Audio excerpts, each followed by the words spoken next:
Thank you for listening to episode 130 of Tech Talk Taco Tuesday. As you listen to this episode, you'll notice Logan Tyler actually wasn't in studio. He couldn't make it to this episode, so we had to get some guy named Johnny Campbell to fill in for him. Friend of the show, George Jestes, came in to co-host as well. Together, the three of them made some great conversation regarding Dakar, handlebars, and even some two-stroke talk. They answered your tech questions both from the YouTube and Facebook comments, as well as the live ones from the chat. Rooster Endo was another great segment, and congrats to John for winning the $100 Taco Moto gift certificate. But there was also a bike that we weren't really sure even was real. It was an interesting addition for sure. I want to thank the sponsors who make this show possible: Yamaha, Taco Moto, Adelanto Grand Prix, Scott Sports, Climb, DDC, Trail Tech, and now, for the first time, the Jimmy Lewis Off-Road Beginner Video Series.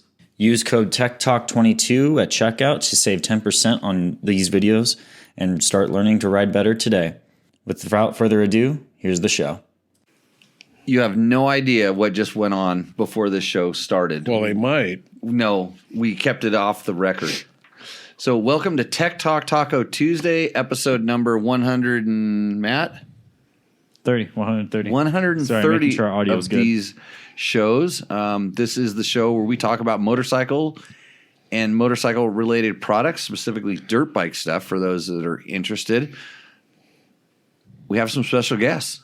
Well, one special guest and one guy that just showed up and took over. Right, George? Well, I'm special my teachers always told me that I was special. Right. But so I'm special in that way, and Johnny's special, and he's a big deal. So he's a real thing. Johnny Campbell is joining the show tonight. So if you have any Johnny Campbell questions, you can probably answer questions about what are you an expert at? Not Husabergs. No. Baja 1000 questions? Baja questions? Got those? The real red bike. The real red bikes? The real red bikes. The real red bikes. That'd be Hondas. If you have some Honda questions, Johnny can answer those. I'll just field all the rest of the questions. Actually, George will answer your life and I'm Jimmy's life coach. If you don't know me, life coach and what was it? Spiritual advisor. That's spiritual advisor. He calls me the spirit monkey, but that's what you sold me on when you negotiated that big contract. But right, luckily. I don't talk about the rims. I don't pay attention when we negotiate these contracts, and then I just get into them. And now I was having a rough day. Things were a little unstable, so George invited himself on the show to keep me in line. Right. So this is what we do. You may wonder where Logan is. He's probably dead. So that's just what happens when you get a cough or something these days. You just start dying, and then since he's dying, he probably gave it to his dad. Right? Yeah, no Logan or Jimmy Tyler in the peanut gallery. Where's Bob, though? Peanut gallery Bob? That. Yeah, he's probably dead, too. People just die these days, so we're going to try to keep that stuff to a minimum. ZL says, first time live, stuck in the hospital with the tibio plateau. That's probably tibiopillion fracture. So I'll be living vicariously through everyone else riding for now. Well, hey, man, sorry to hear about that. Was that a riding injury? And we did ride today. Oh, yeah, we've been doing some riding. That's usually why else did you come out to Valley of the Dirt People? The only thing to do out here is ride. Ride, drive race cars, shoot guns, go visit to brothels, buy ammo. You said that, Matt. Yeah. Yeah, you've been there once. Yeah, once. Yeah, for lunch. For lunch. The food was hyped up for so long. Like, ever since I was 14, I've been hearing about this food. Kind of didn't really live up to it, in my opinion. But who'd you go on a date with there? George. He's into young guys. Yeah. My spiritual advisor. Thanks, man. Hey, this place is great. I own a couple tumbleweeds here. Do you? Yeah, you want to buy it? Yeah, want to buy it? No. So, okay. We're going to try to get to the dirt bike stuff here. So, actually, here's the lead question. Less Death. Do you change his name? It looks different. It's not, it doesn't, it's just, there's no A in death. I think he was on, I don't know, he might have been Facebook, I'm not really sure. He says, what are your thoughts on the new Tenere 700 World Raid Edition? any insider info on release date in the U.S. So, no, I've known about this for a little while. I saw a picture of it a long time ago, a prototype of it, and they announced it over in Europe today. And I was going to ask for a comment from Yamaha in the United States, and I knew that would be pointless because they probably don't know. Because a lot of times with this stuff, they kind of know, but maybe the person I ask doesn't know, and they have to go figure it out. So I don't know. I would say that whenever you see someone in Europe get their hands on it, 1 year later, someone in the United States might get their hands on it. But what this is, for those that don't know, is they kind of built we'll call it a factory edition Tenere. They added some fuel tank capacity. They said they put what they called premium suspension components on it, which I heard are just much more modern shock and forks, because it had like 1990s YZ-ish. It was all, the right shape to fit on a Tenere, but the internals and stuff were all older Campbell stuff that really wasn't that bad. It's got a couple of other things. I guess it has the computer now will actually, when your phone rings, I don't know about this stuff, like your phone rings and it will ring through your thing. Do you know about this? Because Africa Twin has this, yeah? Actually, I don't know. You don't know about this? They've kept me away from the Africa Twin for the last couple of years, so I don't know. It's funny because here's where adventure bikes are going. Some people just want it to be like a touring bike. They want all that electronic features like their car. They want it to have Apple Play or Google Drive or whatever, those things that I still don't. Your Raptor has it in it, right? Yeah, it has CarPlay and all that stuff. But that's a car. For me, when I want to get on a bike, I want to get rid of all that stuff. I think the technology ruins it. I want the experience of freedom and riding my dirt bike and only concentrating on that. I can't agree with you more. But there's other people. No heated grips or anything. Oh, I want heated grips. That doesn't that does not You cross the line, George. That doesn't interfere with heated seat. I'll take on that bike too. A heated seat. Yeah, the heated grips, they don't interfere with my ride. They make more anything to make me more comfortable but not distract me. Does that sound like a good thing? Lets you ride the bike more. Yeah, if you can enhance the enjoyment on your ride, I think that's all good. Having phone and technology and being able to have that connectivity to the world on your bike, I don't think so. I go for let's just go riding. But there's a whole nother generation of people coming up that want that. Yeah, but okay, so here's the thing. If I'm bored to death and I'm riding my adventure bike down a highway, which is what happens when I ride down a highway and I'm bored to death, I don't mind holding a conversation with somebody while I'm just riding down the highway, but I don't really ride my adventure bike down the highway that much. And when I do, I'm usually going at a speed, and don't take this wrong, former cop. I'm going at a speed that could cause problems for me if I don't pay really close attention to everything around me. You know what I mean? And if I were talking to somebody on a phone, I'd probably get a ticket, and it wouldn't be good. Mm. Yeah. So no. They actually added that to that bike. That would be the last bike that I would add that stuff to.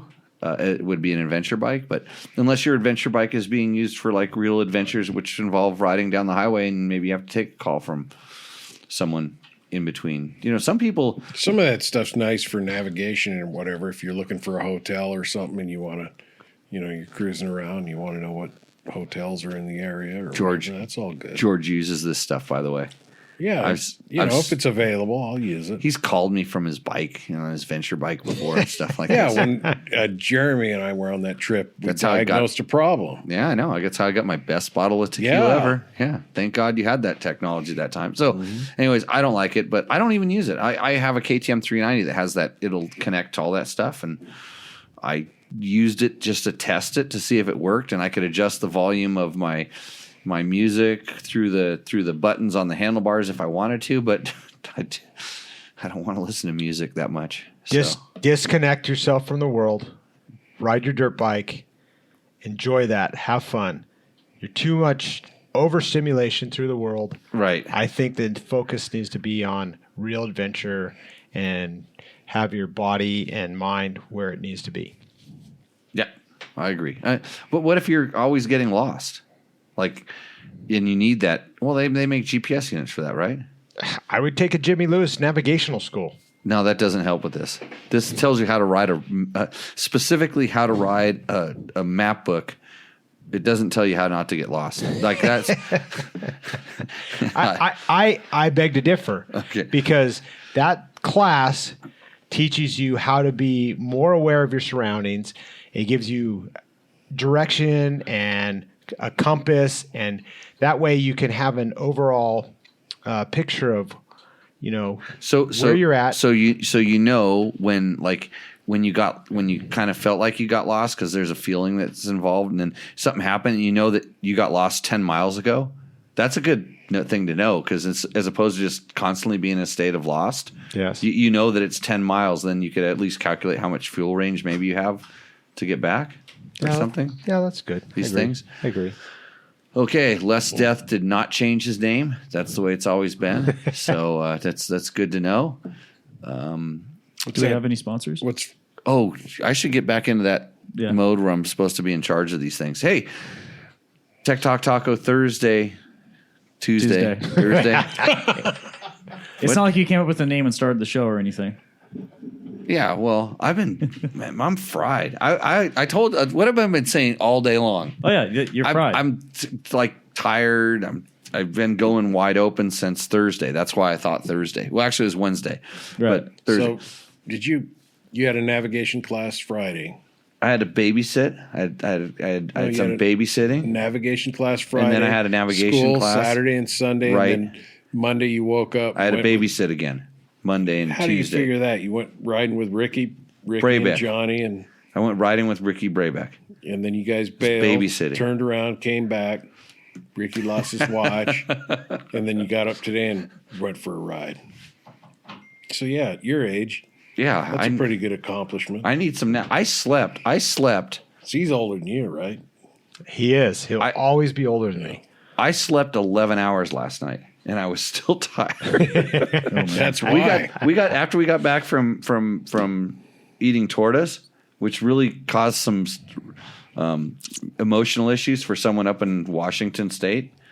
You know, Paul. Yeah. He was driving. Well, no, he was home already. But I told him I said, hey, I ate a torta, and he literally said we may not be able to be friends anymore.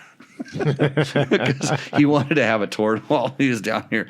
So, anyways, okay, I'd like to thank Yamaha, Taco Moto, the Adelanto Grand Prix, Johnny Campbell. Have you ever been king of Adelanto? I have. I've won the pro race twice.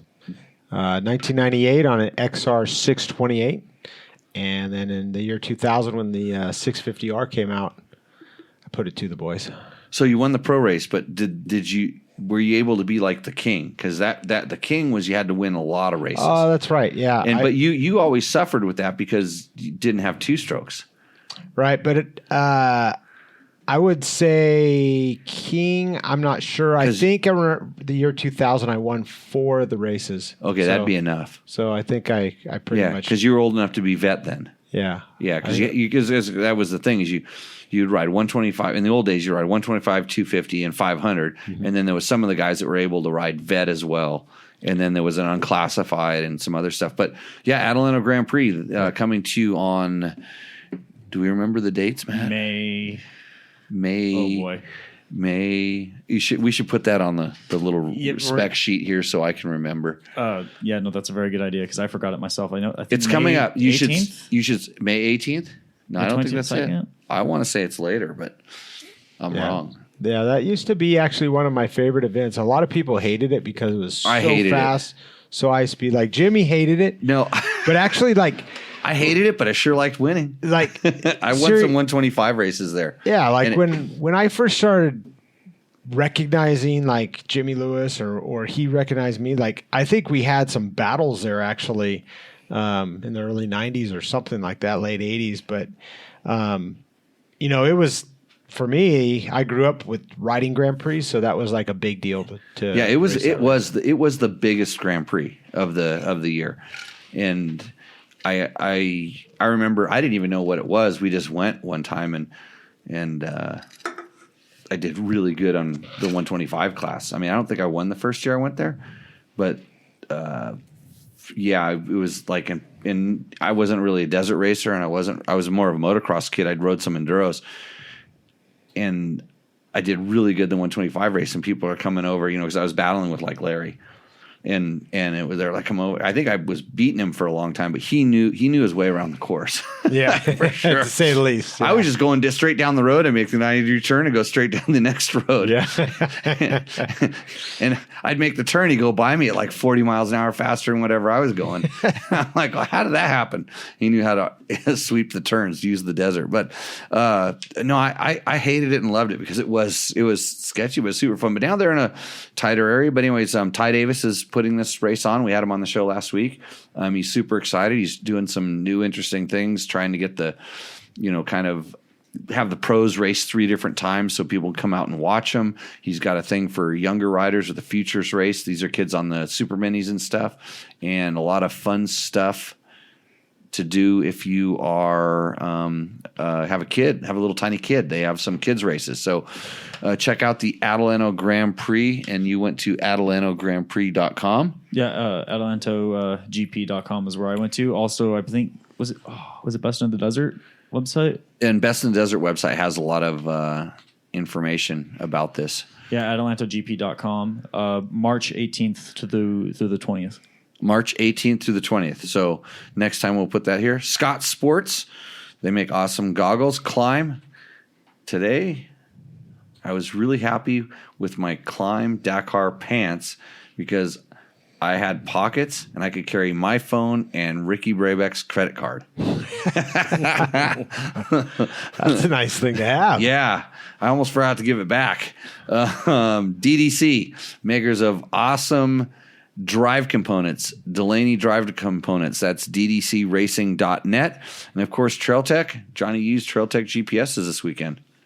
I did, and it's really nice because it not only shows the route on like a track log, but also has buddy tracking. And when your other riders have Trail Tech, then you're able to see where they're at. And So how did that work? Could you could always see where Jim all Jim the was time almost and getting everything? lost. yeah, I could see Jim bringing up the rear, so it was good. But you could you can see him on there. Yeah, absolutely. It's a nice feature when you're riding in a group, and that way, if you got to get spread out because maybe it's dusty or whatever, and not everybody in your group may stop at a corner and wait for the next guy behind you, even though we tell them to do that in the beginning. They don't always do And it. we set them up so that it leaves what we call a buddy tail. And so we set it up, the units that we use for the tours.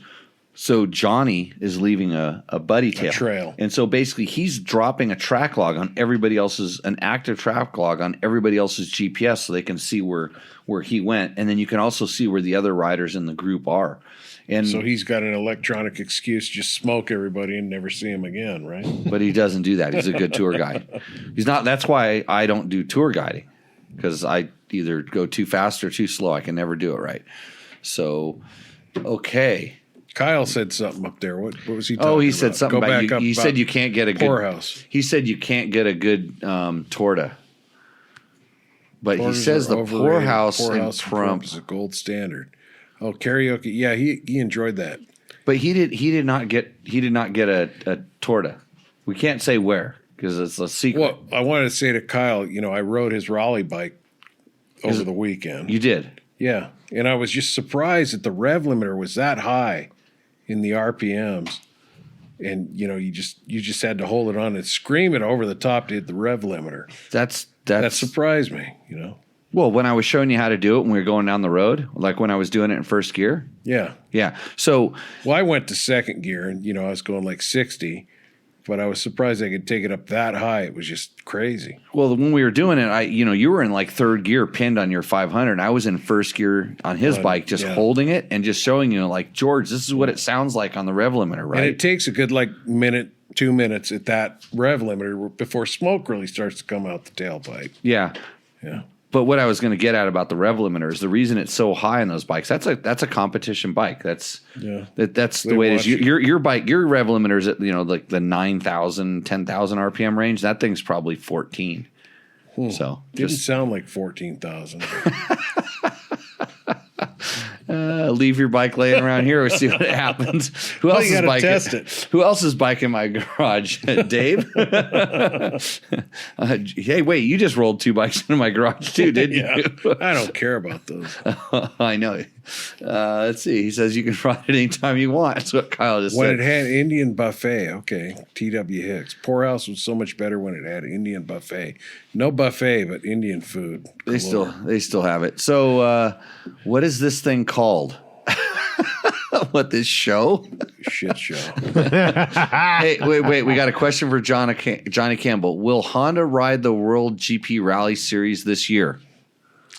I know this is that Honda is leading the Manufacturers Cup in the World Rally GP Series, which is because we got 4 Hondas in the top 7 at Dakar, and Dakar is now part of the World Cross Country Rally Series is the actual name, and so Honda is planning to continue with this. They're going to the Abu Dhabi Desert Challenge. The beginning of March. And so right now, I would say yes. But officially, I don't have an official answer for you. But So the way that Dakar worked, each day was an individual day. So if Dakar was 12 days, then maybe with all the other rallies, there's a total of 20 days. It would be like each day is its own scoring event for that. yes. Okay. Yeah, that makes sense. I kind of wondered how that was working too, because and that's the reason they also started allowing riders after they DNF, they could come back in if they intended to compete in the World Rally. That's correct. And, I have a couple mixed feelings on that, in my opinion. I do too. Is that it? To me, it kind of dilutes Dakar and what it is altogether, because Dakar to me is such a standalone event that it's the pinnacle of rally cross-country racing. And when they allow somebody that DNFs one day to re-enter Dakar and continue, and it kind of it messes with the race. It messes with the results. And my opinion is I don't like this for Dakar. I think Dakar should be on its own, stand alone. It keeps the value in the Hey, remember that time when you did Dakar? Yeah. The first time? I remember. Imagine if your bike, remember when you had to relace your wheel out on the stage on one day? Yep. Okay. Imagine if you hadn't done that and you sort of DNF'd. Mm-hmm. By the time your truck you had a pretty good truck. Your truck probably would have got there and got you a wheel. But imagine you just said, "Oh crap, I'm DNFing." By the time that you got yourself put in a truck and brought to the thing, the rally would be a day ahead of you. It would be gone. Like you can't catch back up. So it was definitely different times for that. But I totally agree. I mean, I think that there's something about in this. You may be out for the overall, but if you're really thinking about the way that race should be played out, there should be some sort of a durability or you have to stay. You can't screw something up and keep part of the race. To me, it's a dependability, reliability, endurance race. And when you allow people to restart or re-enter, to me, it takes away from the actual value of the race, especially the teams and riders that don't have problems and they have a bike that goes the 5,000, miles in that thing. And, but it's like, for instance, not to take anything away from that Red Bull kid in the side by side, he was able to re-enter and he won a bunch of the stages, and good on him. He's an excellent driver and stuff, and he had a problem, but now he's won like the most stage wins consecutively in a single Dakar. But really, he DNF'd the first day. You know, I think it was Seth, but Yeah. but and the kid's great and stuff. But this is the rules. They allow you to re-enter, and good for him to get the experience and continue, and the team learn stuff and the machine and everything. And you've spent all that money to get there, so I understand that side of it. But really, it's like, man, this is the Dakar. It's like if you mess up and you should go to smaller rallies to learn how to mess up. To me, you suck it up. I mean, this is the most prestigious rally. Even in the world. if you're allowed to re-enter, do your points count towards it? I mean, you're still not your daily results. Your count. daily result in the world, not in Dakar results. So like motos in a motocross season, every moto counts. Yeah, right. So every day counts. So I guess I didn't realize that. I just thought they were allowed to continue. You're there. You got all your equipment there. Yeah. Riding this thing and see how you do. But the other part of that equation is that it interferes with the guys that are actually, or the teams that are actually in it for the Dakar result. It's like that guy can get out there. He's making dust for people. He's winning the stage, and it's like this is affecting the outcome of the race. I see that. I think that like what Johnny's talking about is that's the biggest problem of it. And Kyle McCoy made a good point, and he said, hey, maybe for rookies, you can let the rookies back in so they can gain the experience, but maybe you need to start them in the back all the time or something. I totally agree with that. That would Something make don't let them get back and mingle with the guys that are strategizing and don't even get me started on the strategy and the map book. You know what? We were talking to Ricky. We're like, hey, we're thinking about like how do we train for this? And we're like, at a loss. I need to talk to somebody from the organization to ask them about. I need some clarification on what they're really trying to do. I like to learn what they're trying to do, what they see as the future. Because right now, I think the best thing to do, and I think I want to say Quintanilla did it, was when everybody got super screwed up and he realized everybody was super screwed up, he rode up on top of the hill and sat there and watched. It was the most wisdom, the most wise thing to do at that time. And that's what propelled him in the rally. Is that the first stage? So if this is the technique that we all learn, like, so what happens when we get to tricky notes? Everybody just rides up on top of a hill and watches, like, oh, you go look. No, you go look. No, you go look. And then they wait for the sucker. They send this. So instead of a water boy now, your team needs to have a sucker. You just pay this guy to go out and do sucker navigation. So, sorry, I just gave away super top secret techniques, but we're going to get off the Dakar subject. Hey, there's this company called Rottweiler Performance says, hey, Jimmy, just checking in to see if there are any new tequilas on the table here. And for this question, yes, there's no new ones. There's 2 old ones, and I'm going to bring these up here. No, you're going to have to wait. Say hello to Johnny for me, even though he can't remember my name.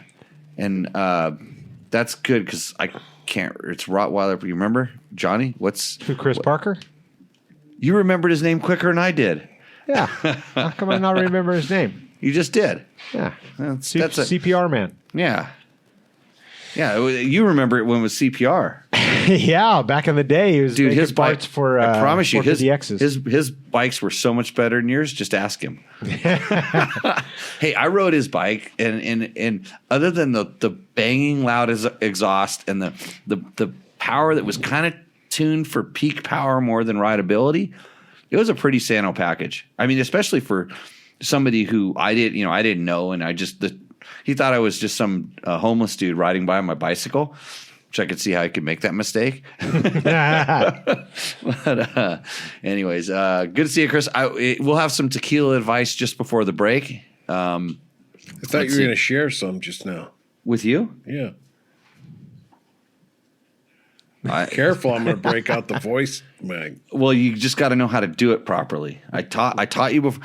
You stole my voice-o-matron. I imagine if the voice-o-matron asked for tequila, it possibly could happen. No, I'm not going to do that. You're just waiting for.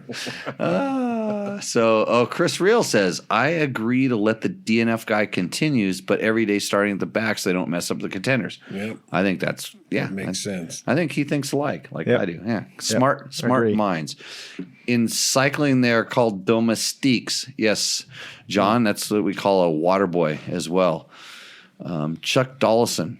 Chuck was the mechanic at the very first Kawasaki shop that gave me 10% discount. Kawasaki Central in Oxnard, California. He says, maybe I already asked this, Jimmy, but when did you go from MX to off-road? 80, I want to say 87, 86, somewhere around there. I started riding. I rode my first enduro, the leaping. No. I have to go back. 84 XR200R, twin carbs, technology way before its time. When one carb isn't bad enough, let's put two on. So it was 84. So it was probably in 85 I rode my first enduro. And then I think 86 I rode the Leaping Lizard enduro in Ballinger Canyon. So yeah, Chuck's been a lifelong rider. He's still out riding. I think he has a Husky or KTM. I see him posting up on Facebook every time. But he was the mechanic down there. There was such a solid crew. And it's funny because all those guys, I still see them pop up on the Facebooks and stuff all the time. But they gave us a 10% off on parts. All right. So hey, that's how it starts. started there. I think I got up to all the way up to. I had sort of like a semi-team greenish ride on 80s, and I was getting I got a little tiny parts allowance or something. I had to buy the bikes or whatnot, or my dad had to buy the bikes. Yeah, you know how it goes. It's just you don't. You had to chop firewood. I had to rake leaves. Back then it was raking leaves and hoeing weeds and turning the water on and off. Yeah. You know, it'd be like smashing aluminum cans these days. Actually, I need to find a kid that can sort and smash aluminum cans here in Pahrump. So if you know anybody, didn't Hicks local? Maybe Todd can come over and smash some aluminum cans for me while he's telling me which torta is best. So, okay. Do we have any other? Looks like Dave Black's throwing his bike into the hoop for testing. Oh, let's see where the rev limiter's on that thing. Yeah. Yeah, he said feel free to use it. He asks that you rip the muffler screen off though. He said he couldn't get it above 80. I don't believe that. Well, let's go find out. What are we doing tomorrow? There was some other questions from earlier. Okay. So I'm going to run. You figure those questions, pull them up there and highlight them. And there's something else. There's some other super, super awesome news that we have to announce here at Tech Talk Taco Tuesday. Not only do we have another podcast coming out, because I figured – since everybody has a podcast, including me, I'm going to do another one. So we have the Better Rider podcast that's going to come out when, Matt? Probably tomorrow or Thursday, depending on when Spotify and Google Podcasts cooperate. Yeah. Okay. So the Better Rider podcast. So if you want to learn about riding techniques, how to turn the throttle farther is what I always like to say. The Better Rider podcast is your answer, and it's going to lead into something even better. But if you know someone that's a complete beginner rider, Matt has finally done it. Yep. He's got the Beginner Rider series. Our what are we calling it? It's the online beginner series. Online beginner series is now up on www.jimmylewisoffroad.com. So is that free? You just go to jimmylewis.com? Dude, well, how does this work? Okay. It's you should actually, you know what you should do? You should go find the free beginner classes on YouTube. And then after your wife, girlfriend, child injures or maims themselves and you've spent a couple $1,000s on medical bills, come back and spend the $39 on our beginner riding school and we'll give you a 10% discount. If you use the code TechTalk22. TechTalk22. So it's $40 minus, and you go to Jimmy Lewis, and this is live now. I'm finding this out. Is it up? Yep. Yeah, we don't tell you everything. But Life coach. One could gift this to somebody Yes. that they wanted to, like some kid. You could say, "Hey, here, Yeah, and so- go to this," and they can watch. How does it work? You watch online videos. So you watch some videos. So there's you videos. think I'd know more about this? I'm not just playing dumb. I am, I know you're dumb, but yeah. you can play that way too. but I just want it, put out there. Give me the damn Voice-o-tron microphone right now. Give it to me. No. No, but to George's point, so you don't have just to buy you don't have to just buy this for yourself. If you want to say you want to teach your kid or your girlfriend, you can buy this, have them watch Yeah, I it, mean, or what you a can watch it beautiful with gift. them. You see some kid Yeah. coming up, throw $40 his way, here. Yeah. You get Yeah. these. And it's truly designed for beginners. I mean, we explain how the throttle turns. We explain that the clutch is to, connect the power to the drive train. Things that maybe, and I call the shift lever a shift lever, even though it's a pedal, right, Johnny? The shift correct. pedal, You push down on it a lot and it goes Gear forward. selector. the gear selector.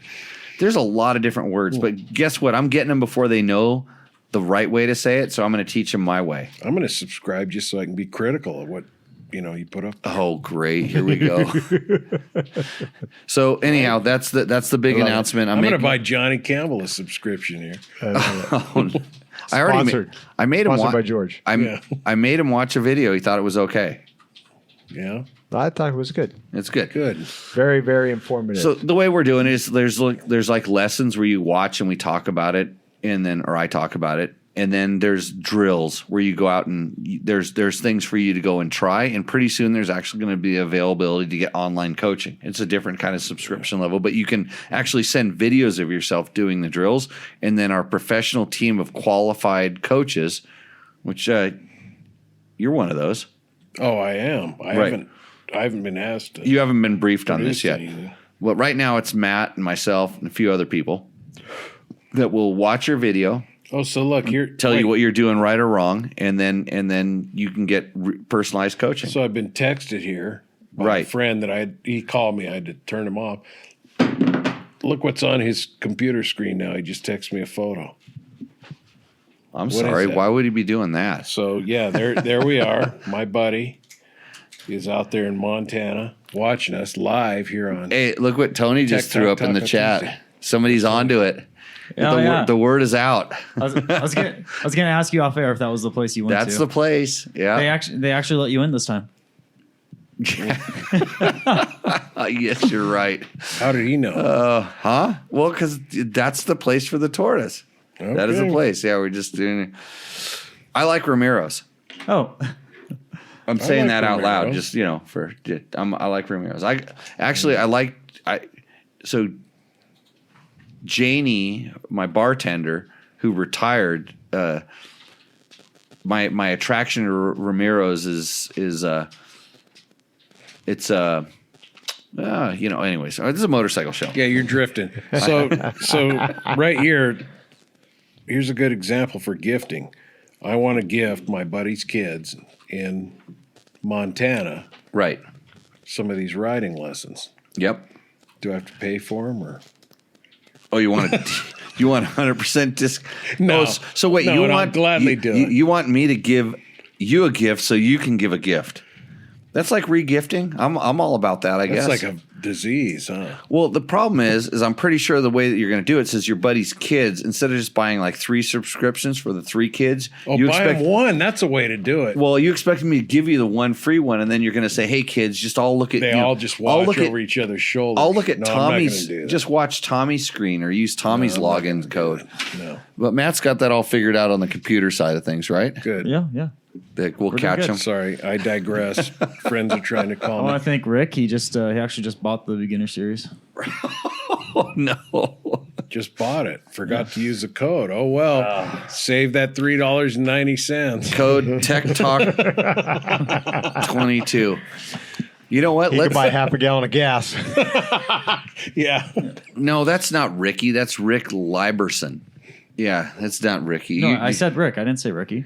You said. Did you say Ricky? He said Rick. I thought you said Ricky. Rick. Oh, here. Hold on a second. So here's our tequila Now recommendations. Johnny's got to talk, right?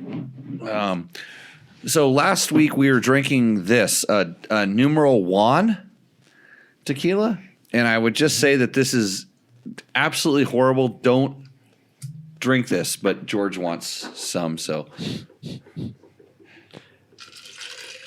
There we go. Yep. He wants to shut me up, but he doesn't know that I get funnier now. Yeah, he stole my voice-o-matron. So, hey, Rick, thanks a lot for signing up. I think we should give away a gift. Maybe the person that looks, the Rooster Endo bike that looks like they need the riding school the most. Do we have any that qualify for this?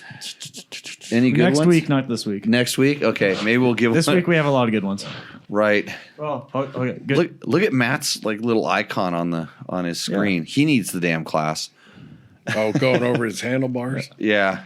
Yeah. It's over the handlebars. Oh no, so I made that logo actually when I was getting into downhill mountain biking, and I was doing a lot of that. I told him to take that off because that's not the image we want to portray when we're teaching off-road motorcycle safety training. It's on a bicycle. Yeah. Travis. You're going to jack Travis up now? Travis is getting all loose. So, okay. Am I supposed to say this name? Yeah. I have to ask you a question, Johnny. Dick Harshwood says... That's the name right there. It's Dique. Yeah, Dick Harshwood. How do you know if your handlebars are the right height? What's the downside of bar risers? And it says Lurch from Logandale. So it sounds like he's a tall guy if his name's Lurch. Yeah. Right? But that means he's got low hands, right? Lurch usually got long arms. Yeah, true. Yeah, Lurch is if you're Lurch, like a long arm Lurch, you don't need bar risers, but yeah. Well, my opinion, I'll just you're the best person to give this opinion because you're So I've always been kind of a low back guy. So low back, low bars, kind of down and back, and I hang off the back and because when I have high bars, I lose my mechanical advantage when I'm steering. And so when my bars and my arms are raised too high, I feel like I can't feel the ground and have the correct wheel sensation on the front wheel. So I don't know where it is. So I like the bars to be low, and I can relax my arms and I can steer and feel what the front tire is doing. You steer with your bars? No, you know what's so funny? No, George, zip it. Hey, you just drink your sippy cup over there. Well, the ice is jingling in the mic. Can I turn this mic off when I want to drink? Huh? Turn it. No, just be careful with it. I was gonna, like I usually do, interrupt. Yeah. I was gonna interrupt, and I said, no, I'm just gonna let him run with this because you started talking about stuff that was fundamentally different than the way we teach, but you were making a ton of sense about like when you're talking about the bars coming up higher and not having the leverage, and then when you said I like my bars down lower so I can relax, because everybody thinks they turn their motorcycle by turning the handlebars, and that's incorrect. The handlebars should magically do exactly what they should do if everything is in balance and all this stuff. And you're exactly right about, you think about it, the leverage when you start bringing something up higher, like, your hands start moving up to your shoulders, you can't put your weight into it. But when they start getting down lower, you can put your weight into the bars. The way you use the bars is when something starts going wrong. Then you can make the correction. You can push, pull, twist, do this to the bar. At least that's what a good rider does. And Johnny Campbell, you may be an excellent rider.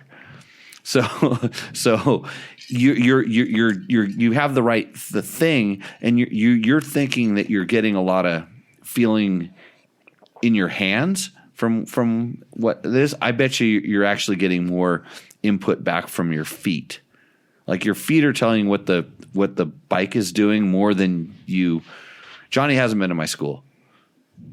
Your wife went to my school, didn't she? Mm-hmm. Did we send her through the school? Yep. I was there. I did one of your schools. You didn't pay attention. in Prim. Oh, a long time ago. It's evolved since then. Oh, we gotten better. But We got kicked out of there. yeah. So what he's saying is exactly correct in that, you know, the handlebar position is super, super critical, as much as lever position is critical, as like foot peg. We were talking about the one of the guys on the tour. Yeah. He was talking about he had a taller bar and he had lower foot pegs, and it was all kind of the setup that was developed. And we were sitting there, started talking about like why this, you know, we're talking 10 millimeters here and 5 millimeters here, why all of this stuff works.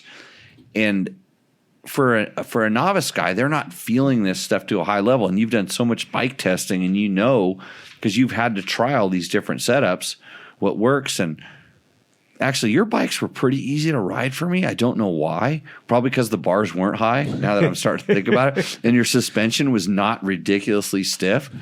You always wanted way the F too much power. I don't know why you wanted all that power on your bikes. I could go with a lot less power. Except for when I'm riding a Husaberg 570, it is, which just comes stock. You know, you're not gonna miss it. Stock's good. Yeah. So, but anyways, back to the question.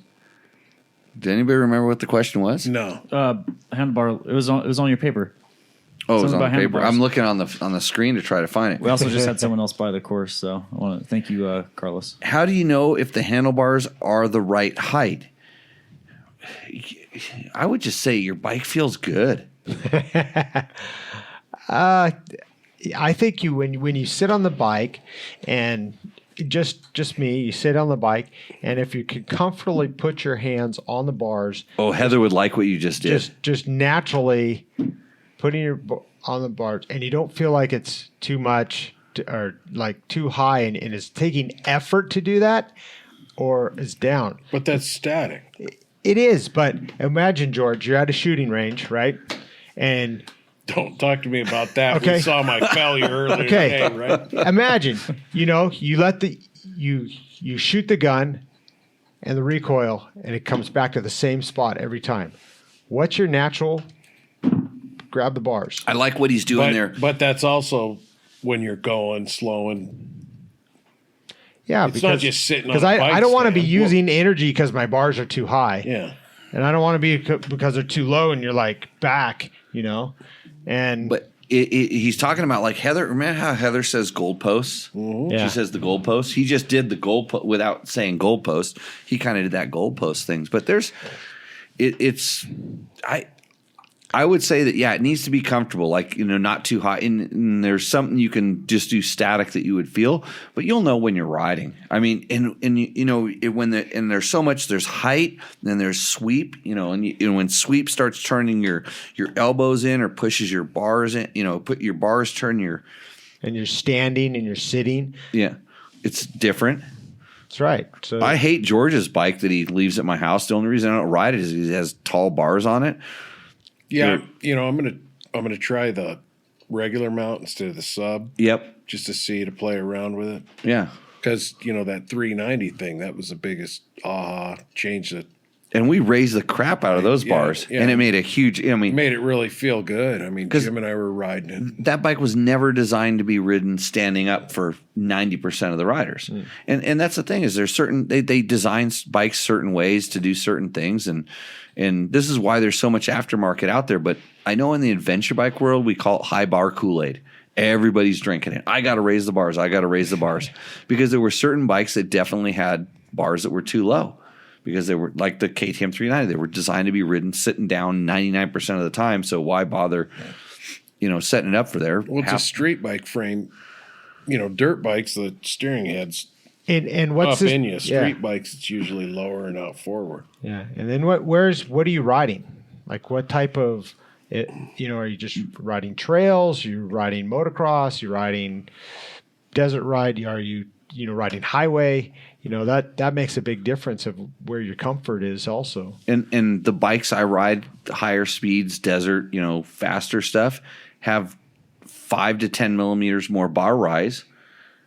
And this goes for my adventure bikes. The adventure bikes I ride more off-road tend to have a higher bar rise than the adventure bikes I ride predominantly on the street. And my street one's like a lower setup. So there's so much stuff that you can set up, but Comfort. it comes down to comfort and what's Individual comfortable. comfort. And sometimes for some people they just feel it, and other people you need to have somebody, they kind of need to be told. But I would always start, stock is generally pretty good for the intended purpose of the bike, for what it's designed. And if you need to go one direction or the other, whether you're tall or short or whatever it is, it may not just be just because you're tall, you need bar risers.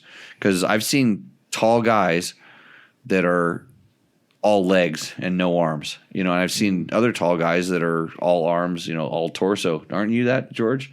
You're a torso guy? Because George can't even fit in my UTV. Yeah. He's short and he can't. My head hits the top. Yeah. So what works for you is not going to work for me. Everybody's different and likes a different flavor just because our ergonomics, we're all built different. And I'll tell you what the biggest downsides that we see from the tall bar or bar risers is when it stands you up and all of a sudden your arms are closer. You try to get in this certain position, and a lot of times it pushes your upper body back and the pelvis goes forward. This is the worst thing. Very good. This is the worst thing for you don't want to have your pelvis forward while you're riding, because watch even really good riders, they fold at the hips but they fold back. They don't fold forward. And so tall bars can tend to cause you to fold forward in order to stand all the way up, to stand upright. And Johnny was good at folding the hips back. So I've heard you describe the stink bug, huh? Yeah, the stink bug. Yeah, The stink bug. And it all comes down, like you always preach, Jimmy. It all comes down to balance. And if you're in a position where you're not getting your full mechanical balance on the bike, you're off balance. And off balance means you're not going to ride very good. Hey, your results do not tell me that stink bug riding doesn't Not work. So hey, and everybody's different. Like some people have just different feel, the way they feel the bike and stuff. So, man, sorry to go Dick Harshwood way off the chart on that. But what was that, 20 minutes on bar risers, Matt? 15. 15, yeah, pretty solid. Got to give a shout out to my buddies that are watching, though. Riverstone Family Lodge in Eureka, Montana. If you're Eureka, Montana, north of Kalispell. Did you stay at the Riverstone Family Lodge? You didn't pay me the $5 you were supposed to pay me for that read. You got those rims out there. Okay, good. Now I'm buying some rims. Es muy barraco. What's that? It means I'm drunk. Oh. He's trying to say that I am drunk. Borracho. Es muy borracho. Yeah. Not really. Don't know that one. Yeah. Oh, it's Mexico for you just having a good Pretty time. easy bet with you or I. Just to throw that out there. Yeah, it's shooting for the big target. Bill Hall has a question. I have a riding question for you, Johnny, on this fine full moon evening. I am fine riding my 500. The higher gear I can get away with while keeping the RPMs relatively low is better for the traction I get, and it's easier to ride. Would this be one of your riding secrets that you would share with us mere mortals at your riding school? That's for Johnny? Yeah, I just switched the name. Well, how about your riding school? What do you think about? So he's talking about, is there a technique for gear high riding? Yeah, for when you're riding in let's just say a gear tall, or when the RPMs are lower, you're not upsetting the chassis.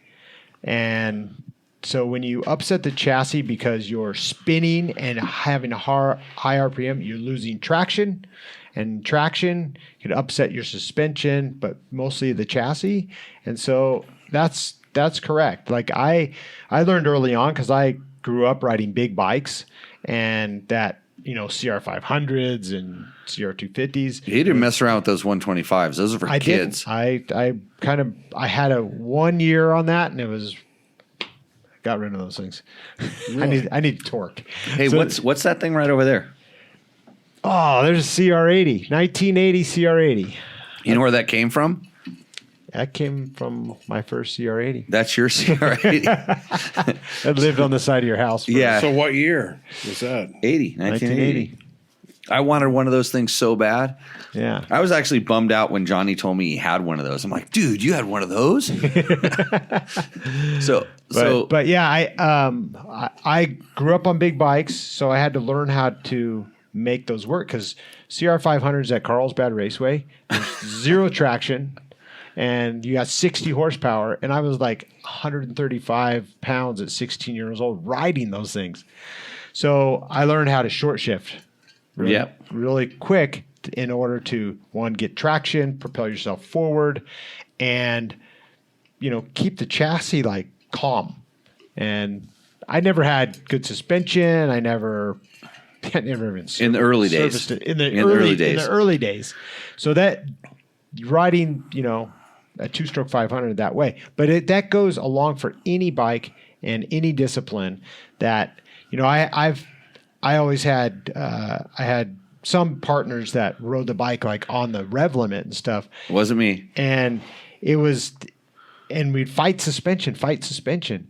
But once you learn how to click it up a gear and use the torque of that motor, that's when the handling comes into play, Yeah, I totally agree with that. Like when your motor's spinning fast and everything's spinning, it's like a gyro, and it's hard to like kind of knock that thing out of line. So your bike gets heavier when it's doing that, and then plus your bike's heavier, and now all of a sudden you start breaking traction, and so maybe it's not exactly going where you want it to, and so and then it stiffens up the suspension. Chain torque tightens up the suspension, it tightens up the chassis.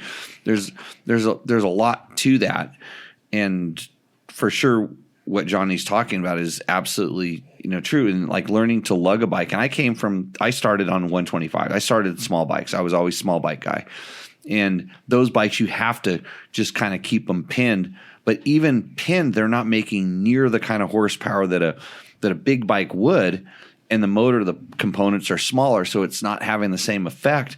But when you start riding a big bike and you try to ride it like that and it doesn't work, it kind of shows you that, hey, there is something to that whole chassis stuff. And half the reason I did so well on small bikes, I think when I was younger, is because people didn't realize this, how the chassis stuff worked. I could get my little 125 to work so much better than a guy on a big 500, that even though he was, pinned across a valley, his bike would be ricocheting all over the place and mine would just track and go where I wanted it to. Well, you can make those 125s sing. I mean, you really do. That's kind of why I baited you out the sand track to ride that Gals. Oh. 125. And I was surprised because through the class I noticed she really relied on that low. I didn't even know if you could lug a 125 like she ended up doing. Yeah. To do that. And she ended up kind of, I think after you took her for a ride, she ended up doing more of that. Well, it worked out really well. She was lugging it even below where it should have been lugged. I mean, it was just like she needed to just bring it up just a little bit more. A little, but a lot of it was. It seemed like she really wanted to scream it out to get it way up there in the torque, and then later she found that sweet spot where she could chug it along. It was one thing or the other. It was lug below where it was lugging, and then but if I had a chance, I'm going to scream it. And she didn't realize there's this whole place in the middle, and it's setting the throttle against. You may be half throttle, but it's only kind of like we'll call it a quarter throttle's worth of RPM, right? Because you're kind of loading the throttle up against you're trusting the torque of the motorcycle, and this is even what Johnny's talking about. That's that gear high thing. Especially on fuel injected bikes now, you can take a fuel injected bike and just whack the throttle wide open. You do that in first gear, bad things are going to happen. You do that same thing in third gear, and it's just going to pull nice and smooth. And this is where the TPI, the fuel injected two strokes, are just amazing, because before, if you turn the throttle like you'd want to at this super low RPM, it would bog out and stutter and you wouldn't pull. And now when they have the ability to build power, they'll accelerate. And if they don't have the ability to build power, they'll just keep chugging along. They won't just the carburetor doesn't get all confused in its analog manner. Read Trevor's there. He says, what is the best way to break bad habits of revving bikes? Shift sooner. What? Trevor, come on, man. This is why he's not getting any more stickers. Exactly that. JimmyLewisOffroad.com. You need to put a really super big main jet in your bike. Oh, is it carbureted? The bike he's riding? I don't know. I don't think Trevor's really a rever, though. Are you, Trevor? I don't know. Did your dad make you do that? Yeah, it's his dad. Is he asking for a friend? Yeah, he's asking for his dad. His dad doesn't even know how to type on the internets. Practice short shifting. Okay, so there's a What second. time is it? Hey, there's a Might be second. time for. There's a second part to this question. Oh yeah. This is the part for me. It says, also, riding after consuming large quantities of alcohol helps my balance. Thanks for all your riding and tech tips without referring to a manual or checking percentages of alcohol in your favorite adult beverages. Who's that? It's a guy named Bill Hall. That's not very smart. No. See, ask Johnny if he knows him. No, that's not. Okay. So don't consume large quantities of alcohol, actually, at any time. It does not help your balance. This is easy, George. You gotta Don't walk. do that. You gotta walk back to your motorhome. It doesn't help your balance. This has been scientifically proven. And in fact, if my wife were here, she would tell you. Heather should be here. She would tell you exactly why it doesn't, even though you think it does. It's really it's amazing. Like when you start learning about all that stuff. I can tell you what it does. Oh yeah, you hold on a second. I think this is George It relaxes your mind, which relaxes your body. But don't confuse that with being better or sharper. Okay, that's good. There we go. The voice from down below tells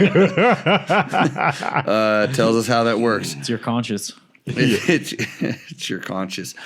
Okay, is it time for a break? Yeah, it's 8:04. 8:04. So we're going to come back. So back to Chris Parker's question. People are saying, no, we're going to come back. No, don't. The good tequila. Well, this is where we lose half of our audience, and we can get to the good part of the show.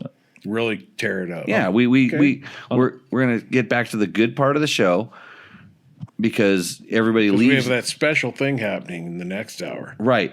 And the commercials, you have to, go through these commercials. Actually, some of them are kind of cool. We're going to get better ones soon. I heard we're getting better ones. Oh, we are. Yeah. So this is the good tequila, Chris, by the way. This is the Loma Azul. You turn me on to this. I'm going to let Johnny have some of this if he wants. But Don't do it. But not George. Actually, I'm not going to let Johnny pour it because we saw what happened last time I handed him the expensive bottle. And that went from there. So, speaking of alcohol, small quantities, have a good time with it. Again, I like to thank Taco Moto. It's going to sponsor our Roosterendo segment. Yep. We have another $100 gift certificate. Yes, we do. So if you want to, get $100 worth of cool stuff for your bike, send us a Roosterendo. Yamaha, they have. Well, if you're a motocross rider looking to dominate, Oh boy. Here, give me that. give it to you. Give me that. No, we're not going to give you. Visit YamahaMotorsports.com to explore what's new and improved for 2022. They have YZ450F, YZ250F. There's YZ125, all new two-stroke this year, YZ250. There's the YZ85, YZ65, and even the YZ85LW if you want to take on that new thing at the Adelanto Grand Prix. That'd be the Futures class. So no matter what you want, you can get it in a Monster Energy Yamaha Racing Editions graphic package. And if you have a four-stroke, they have the industry's only free power tuner app, which is super awesome. You can make your YZ work just for you. Visit YamahaMotorsports.com today to find out. Honda man's quiet here. That's JCR Honda. He's okay. He has to race against those things. He knows how awesome they can be. I have a YZ125 in the garage, and I like it. And then you can wear your Scott goggles, your climb gear. You can have DDC sprockets, and you can run a Trail Tech GPS or radiator fan or You whatever. know what? I got all that stuff fully paid for Scott's goggles. Because of the show. No, way before. Scott's goggles, transition lenses, DDC sprockets. I've used him. Climb, all in with that. The only thing I don't have is the Trail Tech, because a buddy of mine said he'd hook me up with the Trail Tech, and it just hasn't happened. It's been like 2 years. But, yeah, I'm still waiting to test the Trail Tech. All you have to do is go on the tour, right, Jim? Yeah. So, okay, with that, we're going to see you at the next segment or see you out on the trail. You ready to run it? This isn't the end of the show. How about commercials, Matt? Break to commercial. I have to pee. You want commercials or you want that other video? Oh, no. Go to commercials. Okay. No. All right, we'll see you guys in a few The other minutes video, then. that's What a a super shit show. surprise. Okay.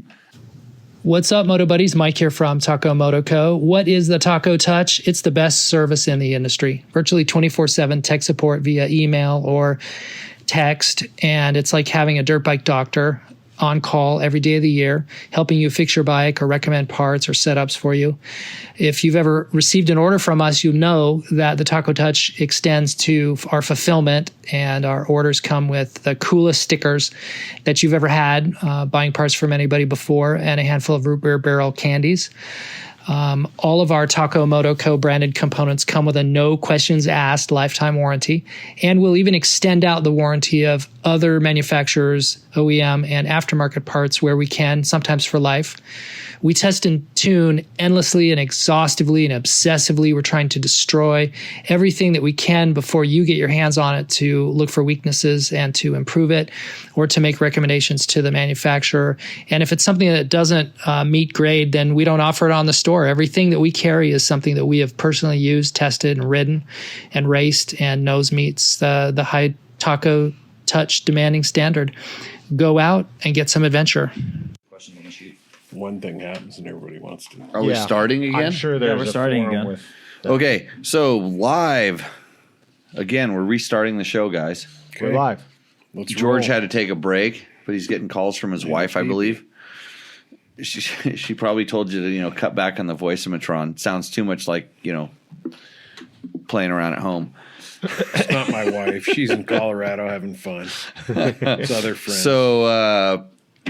So the good thing is that I found, we had a, we'll talk about the Husaberg stuff later. I uncovered some evidence of all this stuff that I talked about. I rode a Husaberg for 180 miles yesterday. Yesterday. Is that a big deal? It's not my fault. Apparently, Yeah. for Husaberg, it is. Well, I was like leading a tour at some points, and then roosting off to the side of the tour, and it's like you can't control that thing. It just wants to go so fast. So You got to short shift it. Sure, it's all you can do. I mean, I've explained many times in the show how if I actually turn the throttle to the end, it causes a lot of hoop-de-doos. Not whoop-de-doos. Hoop-de-doos? Whoop-de-doos? Hoopties. I thought it either accelerated the speed of the Earth It can or slowed it down. Yeah, right. Or perhaps moved the polar boundaries, whichever way It depends on which direction you're going. I have explained this before too, but most people don't understand it causes the hoops not because it's like digging trenches. It ripples the earth. It actually takes it and takes what's in front of it and stretches it and pushes it back into ripples behind it.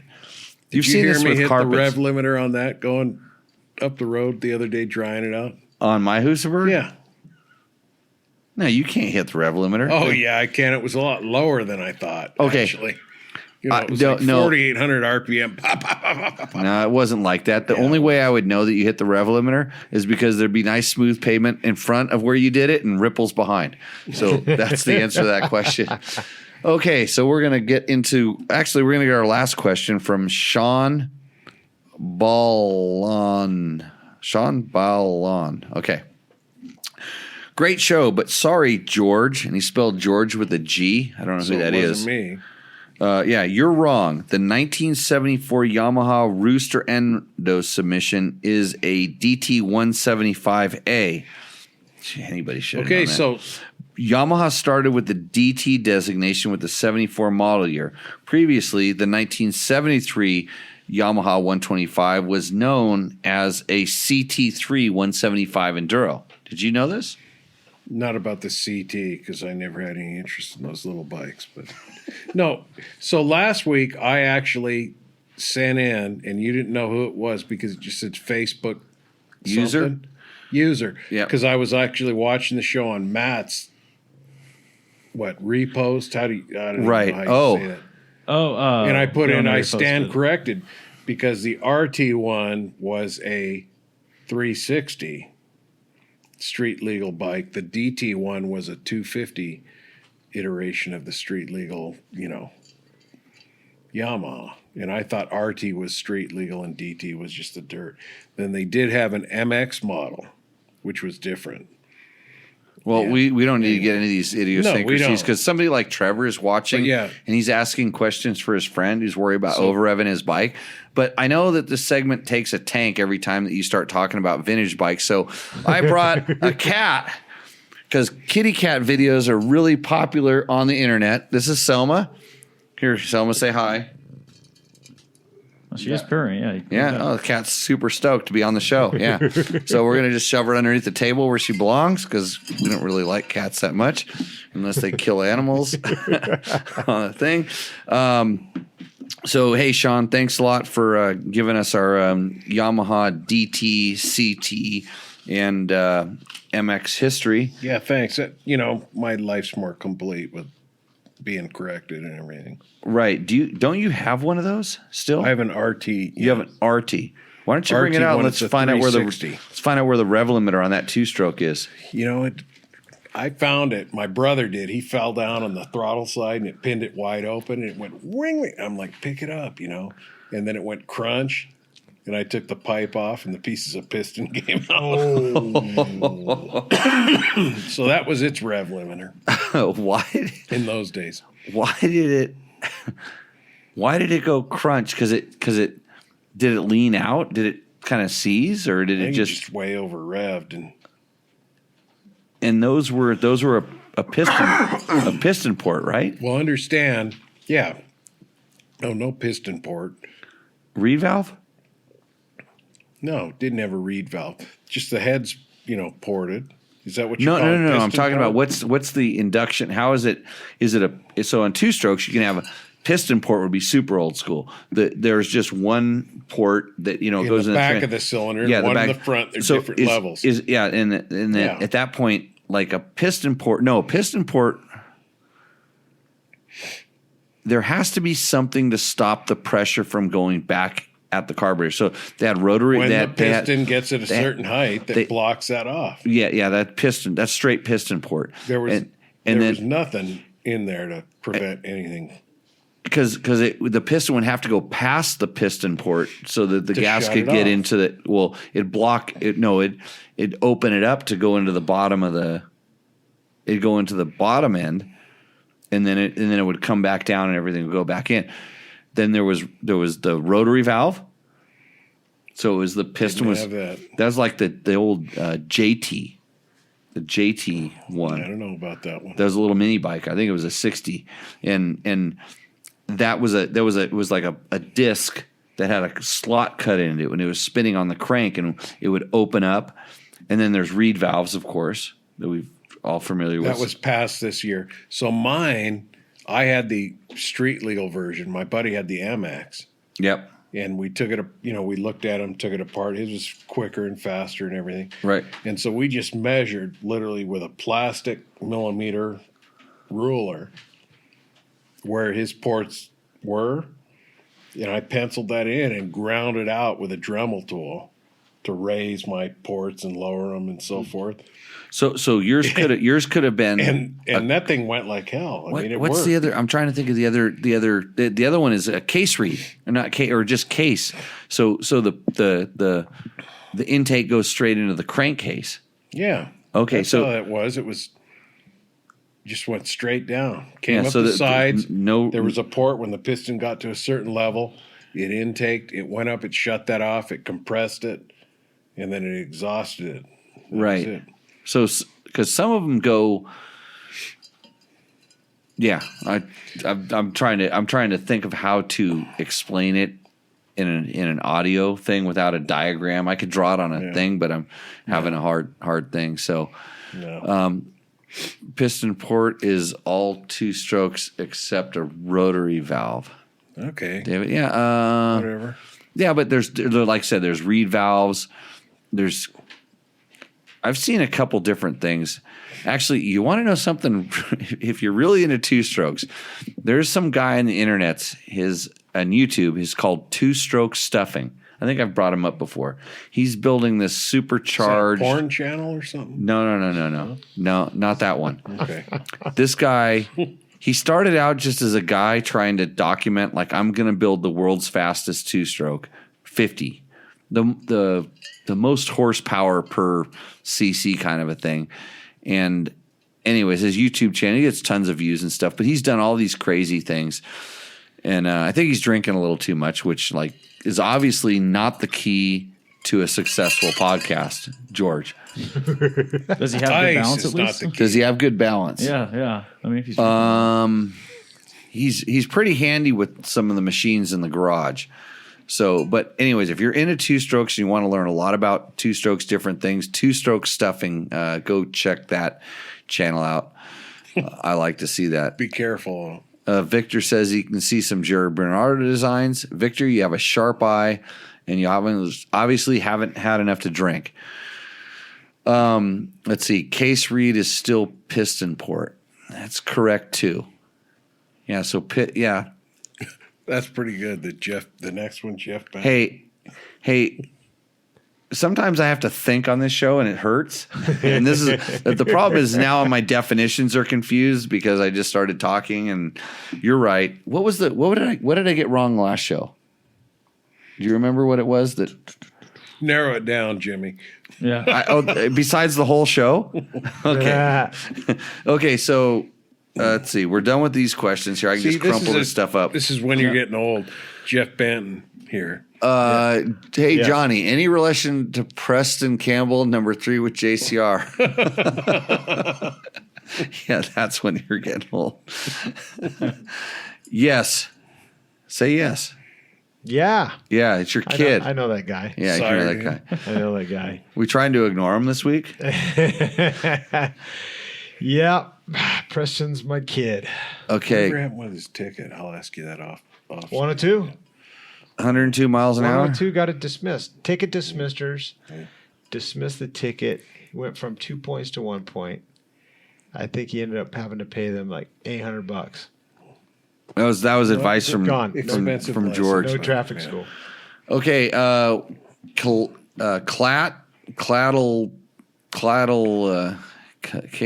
say that name? Clayt Liedman. That's good. You're better at spelling than me. From Bob Nari. Jimmy, what's your take on the KTM 250 free ride? We have a test on it on dirtbiketest.com. www.dirtbiketest.com. Search KTM free ride and you can see exactly what I think about it. But now I'm drawing off memory, which evidently, as we've seen, is not that good. And I have a hard time explaining what I think. But Or said last week. I'm just going to sum it up. It's a really cool idea. In other words, I think they wanted to kind of build this bike for smaller, more entry level riders, maybe like an urban kind of cross between trials bike and a moto bike. And I think they did all that stuff, and it just turned out to be completely wrong. Is that even for somebody that's just that stature? The problem is it's ergonomically awkward. For you, is a normal human. No, but even for a small person, just the way the bike handles and stuff. So isn't it kind of close to the Beta X? Beta didn't go to the extreme that KTM did. KTM took it like one level, we'll call it either too far or too correct.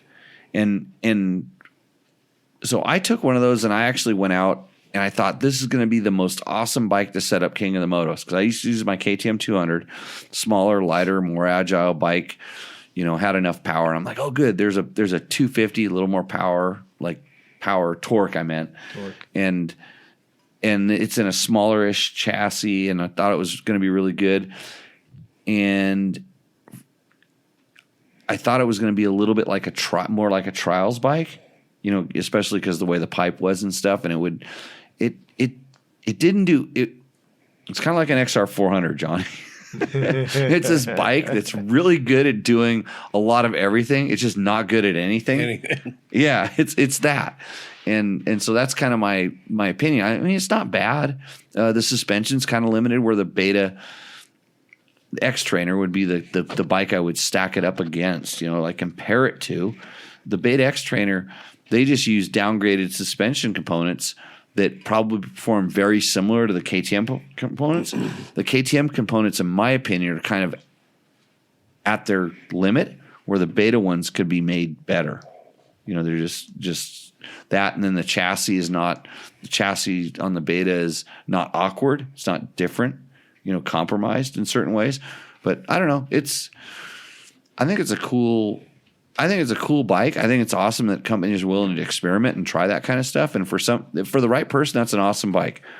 But if you're thinking that that's the answer to the question, it either is or it isn't. And I can't tell you whether it's right for you, Bob, or not. You really don't ride a lot of different bikes, do you? Just this Hondas. point where you are. Red ones. Just red ones that aren't gases. The real red. The real red ones. And do you do like basic factory beta testing? Hey, you know what? I know that this guy in secret rides other brands. I know that you have to, because how can you if you're doing testing, you have to ride the competition stuff. It's common, I think. Allegedly. Every manufacturer Yeah. has comparison bikes. Okay, so G Wiz asks, and of course, G Wiz says, what do you and Johnny Campbell think of the new CRF 250 RX? So I'm going to just tell you point blank that Johnny thinks it's a really good bike, and he's going to tell you how great it is. And I can't tell you what I think because I haven't ridden it. What's the RX distinguish? What kind of bike is that? The RX is like a closed course competition off-road bike. Okay. So not motocross, but maybe not open desert, but more like GP, GNCC. So the RX is closed course. So like say the X model is like a green sticker. It's off-road legal, meets the requirements. And the R would be the motocross model. So this one kind of fits the void in between. Okay. But to get to the question, the CRF 250 RX is my favorite bike, hands down. Like, hey, if it carries over the improvements that the motocross bike, the R, had, that bike is going to get really good. And I already liked it. Yeah. If I compare it to last year's model with the new chassis and the new upgrades, the chassis is just so much more lighter, nimble, easier to move around, change direction, single track trail. They kept the stability, but with the added torque that the motor has, it makes it so fun on the trails, and a lot of guys are even racing that bike. So and some in the 250 class. We're going to have an impression of the bike later this week, by the way. Trevor Hunter just informed me. Yeah. That's an impression, but with an O on it. I don't know why. But Because O's right next to I am going to guess on a keyboard. that's more than I know. I stay away from keyboards because they lead me to Facebook and YouTube and all the other places I can get lost. Okay. So Berm Cannon says, "What's up, legends? When is the Africa Twin 650 coming?" They're making a smaller one? Well, no, they're gonna crash a CBX 500 and Africa Twin into each other, and then they're gonna get that whatever they just talked So about. is that a single cylinder? We're supposed to go to the Rooster Endo. Why, you got to go to bed? No, it's just hopefully. almost It's 8:30. that time. Timing It's almost thing. 8:30. It's Yeah, a timing thing. normally do it after commercial, but Yep. Okay. conversation's good. Okay, so we're gonna go straight. Are you doing the announcements, George? We're not gonna take the board down. Just Oh yeah, take the board down. okay, Bring the board down. because it's gonna hit me in the head. My friends, if they're still watching in Montana, got to see the endo side of it. Is that here? Right there. Just don't hit the microphone. I got it. Got it? It's all balanced. That thing's not going to fall off, is it? Well, I'm holding it. Well, I don't want to hit the soundboard over here. Okay. Okay, just drop it over there. Here we go. Okay, explain the roost and the endo side. So Well, it's really simple. This is the segment where you send your picture of your bike with, you tell us what kind of bike it is, and you tell us what you've done to it, and then we discuss it on the show. Hopefully everybody but you learns something from what we think of your bike, and then you hate us or love us, and you could potentially win $100 from tacomoto.co. Hopefully it's a KTM if you're getting that, because there's a million more parts for KTMs and KTM related brands, but that doesn't, we don't discriminate. Even if you send a picture of your ATC 185. No, it's a 250 or something. It's a big one. It's the the big, what's the big red? Is it big red? Explain what sets the boundaries Roost for my is, friends in Montana, because my bike winners there. your bike winners. Oh, your roost bike? Yeah. Do you have a bike that roosts? No, the endo. The endo. Well, roost means it's good. It means Which is what? This thing. That's the standard. That's the high standard for roosting. Which is what? It's my personal Husaberg 570. Okay. And what's the bottom? I'm going to show you why. I'm going to show you just I've one. ridden that bike many times. I'm going to show you And one there's no later on in magic. this show. I will show you one example. Matt, you'll agree with me why that bike roosts. Yeah. Yeah, this is undisputed proof Because it's that this bike roosts, and we have. Husaberg, which starts with an H, is like a Honda. Yeah, it's like H. It starts as like a Honda. It starts with an H, and then endo is because like we talk What's about the endo bike? we talk about motorcycles on this show, and some jackass sent a picture of a 3-wheeler in and said, "Does this thing roost?" Because and the worst thing is he bought it because he thought he was going to get to participate in the Ultra 3 World Championships, but you need to start. He didn't even read the rule book that there isn't one, but you need to start with an ATC 70. And he just went straight to 250 or 300. big red. It's a 200. Big one. The 185? Ranch. No, 185 it's a S? 250. Yeah, it's something It's a like big that. one. Hey, let's stop talking about that's, like AT. that's endo. That's the ATC. Endo. Well, it could be any Yeah, of the it's a bikes from three-wheeler. here down Big are red. endos. We call it Big Red. These bikes all endo, and you know what? By and large, lately, it seems like the trend to get your bike to endo is to bolt on my favorite part currently, a big giant metal front disc guard. Do you have those? Do you use those? Why? Do you have an opinion on it? So, Jimmy, this has become quite a joke amongst the I've never the used listeners. a front disc. Oh, it's a joke. Yeah, they. Oh, they on don't the know that Facebook I'm post- serious. No. Hey, you know they what? know you're serious. No, They I put on the got Facebook. heat. I got heat because we actually bolted one onto a bike, and I'm gonna explain. Because I'm the Princess and the P. Princess and the P. Yeah, some guy's wife was listening to the show. Mostly the P. Well, I said, hey, we bolted one onto a bike, and I felt it was on a CRF 450X, by the way, and I felt this thing, and I'm starting to kind of think, more and more about like, what did I feel, and like I'm pretty sure it was what it did to the clamping, more than now that I know. I started thinking about it because it wasn't the weight. Because somebody, a smart person, sent me all these weights of all these different. Chris. Yeah, all these different front fork things. So how does the disc guards. clamping affect it? It binds. Rigidity. Yeah, But it's this far apart on a. Really? yes, Okay. Yes. Well, you guys know. yeah. People don't know, but we do. Okay, because we're superior. Okay, so let's get into Rooster Endo. The Grab the first one. non-mortals. No. Oh, I gotta just trust make a Kenda plug here though, Okay. because Jeff Benton wants to know a California Hare and Hound tire. Oh, Parker Kenda Parker DT. DTs, hard direction. Yeah, Yeah, Yep. hard direction. there you go. No, Really? I'm 100% on with that. Yeah. Their price point's really good. Yeah. That's why. Get to the Rooster Endo, Okay, Rooster George. Endo. Co-host, this is your job. Well, Johnny, I thought I'd read One these. job. So I'm supposed to give this. Hey. No. I can't even. Okay. I can't. So here's even a picture. Run my What's own on that? show. Who's the first? Who's the first This one? is John Schallmeyer. John Schalleminer. Johnny, Just don't a cheat. 2015 YZ250FX. No real mods aside from spark plug arrestor and a couple of bash guards. A spark plug arrestor. Yeah. Spark plug arrestor. It's not a real good picture. Does it have muffler bearings or? It's just spark plug arrestor. Yep. That's He's all got it a says. he's got a giant light bar on the front of that thing. Dude, Trevor needs to see that thing because that hokey dokey thing that they run every year. I don't know what it is. Yeah, hasn't he gone to Baja Designs and figured it out yet? I don't know, There's but some good stuff available. yeah, Trevor, there's quit revving your bike. Yeah, shift sooner. This guy looks like he's on the gas. He's aggressive. I like the riding style. I'm actually pretty happy with the riding style. He's got a little Scott weight on the goggles. outside peg. Yeah, I he's see that? definitely weight in the outside of the foot pegs. Yeah.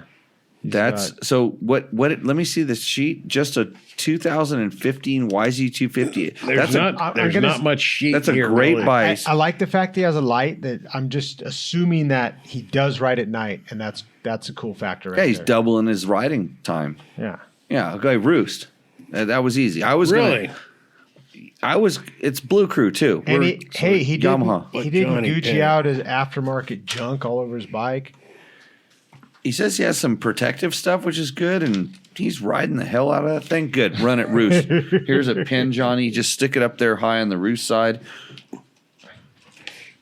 But the amount of words there means he's just trolling us for the $100 certificate. Right. So we got to be careful because Rooster Ender means nothing. It's the $100 from Takamoto that could send you someplace. And the winner of the Rooster Endo segment isn't necessarily the winner of the $100. No, well, I mean, Wait, what? no. The winner of the Rooster Endo segment, you could endo and still get the $100. Yeah, I guess you that's might what I mean. you might need it. Yeah. Right. Yeah, we just make it up as we go. Okay, so this is Jacob Kyler. Right. Got him up. 2021 FE 501 or 501 Mako bar mounts. That's a 360 degree rubberized thing. Yeah, it's dampening. Yep. ASV levers, Yep. Achirby hand guards and frame guards. Mother of all radiator guards. What's that? Mother of all. Yeah. Okay.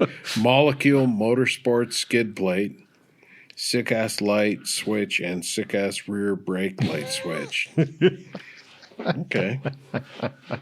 That's nice. Really That's a real brand. It's a real brand. I have some of their stuff. I have their Kia limiter stuff, and on a few of the bikes that I've got, they make a, instead of KTM's switch that's about this long, and I'm showing the size of it's about 3 inches. They make one that's like 1.5 inches, so it's smaller and it fits better. Sick ass. It's sick ass. It's thinner, so you can put more stuff on your handlebars. He's got checkers on it. Is he a checker? Yeah. He's out like in a tilled cornfield or something. Are there checkers back east? I don't know, because that's not checkers from. If it was checkered, there'd be like some broken down cars, and there'd be a meth lab over to the side. I don't like how he has checkers on his seat too. Like the grips, the gripper grippers seat, it has checkers on it. That's attention to detail. This guy thought Should out have that put the Serape seat on like Bob. The handlebar dampening thing kind of scares me. Yeah. Well, Jimmy does that. Yeah, I don't He know. does handlebar flex. I'm flex dampening. bars. I don't have any experience with it, so I really. I don't know. I tested the early versions of those things, and they do work. They do certain things, and it's a characteristic. If you're looking for it, you'd like it. Disconnect you from your steering? For me, Oh, you don't steer with your handlebars. No. yeah. Well, it doesn't disconnect me from my steering.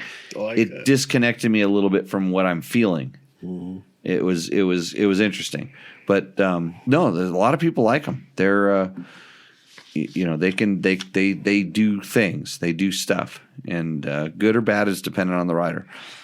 He doesn't have a front disc guard, and if he does, he's hidden it. Just for that, I'm going to give him a roost. yeah, the rear brake guard actually is all scuffed up. Oh, so he's Oh, using nice. it. Yeah. Okay, next. You got a pin? Okay, Tim Ben. Henderson.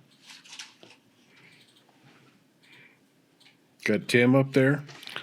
2022 EXC 250F.